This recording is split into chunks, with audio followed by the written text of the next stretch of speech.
কাজের লোকের কাছে আপনার শিশুকে রেখে গেলে শিশুর যেসব আচরণগত পরিবর্তন হতে পারে, আসুন জেনে নিই। অপরিচিত আচরণ অনুকরণ করা, কাজের লোকের কথাবার্তা, ভাষা বা ব্যবহার শিশু অনুকরণ করতে পারে, যা অনেক সময় উপযুক্ত নয়। শিশুর আত্মবিশ্বাসের ঘাটতি, মা না থাকায় শিশু নিরাপত্তাহীনতায় অনুভব করে, একাকিত্বে ভুগে। অতিরিক্ত কান্না বা জেদি হয়ে উঠতে পারে, পাশে না থাকায় শিশুর আবেগী চাহিদা পূরণ না হওয়ায় সে জেদি বা খিটখিটে মেজাজি হয়ে উঠতে পারে। ভাষা ও মানসিক বিকাশের ধীর গতি, একজন মায়ের যত যত্ন ও শিক্ষা কাজের লোক কখনো দিতে পারে না, এতে শিশুর মানসিক বৃদ্ধি বাধাগ্রস্ত হতে পারে।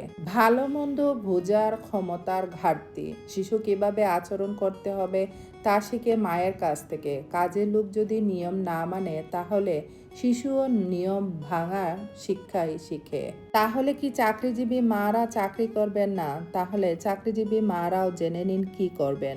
বিশ্বস্ত অশিক্ষিত দায়িত্বশীল নার্স কাজের লোক নির্বাচন করুন। বাচ্চার জন্য নির্দিষ্ট সময় বরাদ্দ করুন। বাড়ি ফিরে কাজে ফেলে শিশুর সঙ্গে খেলুন, গল্প বলুন, আলিঙ্গন করুন, ওর অনুভূতির ঘাটতি পূরণ করুন। সিসিটিভি ব্যবহার করুন। ঘরের বেতন নজরদারির মাধ্যমে সন্তানের নিরাপত্তা নিশ্চিত করুন। শিশুর আচরণ খেয়াল করুন। হঠাৎ পরিবর্তন, ভয়, নীরবতা, চমকে ওঠা দেখলে অবহেলা করবেন না। ছুটির দিনে শিশুকে বেশি করে সময় দিন। ধর্মীয় শিক্ষায় শিক্ষা দিতে একদম ভুলবেন না। ধর্মীয় শিক্ষার অভ্যাস গড়ে তুলবেন। একটি কথা মাথায় রাখুন, আপনি যদি সময় দিতে না পারেন তাহলে অন্য কেউ আপনার সন্তানের মন তৈরি করে দিবে না, আর সেটা সব সময় আপনার মতো হবে না।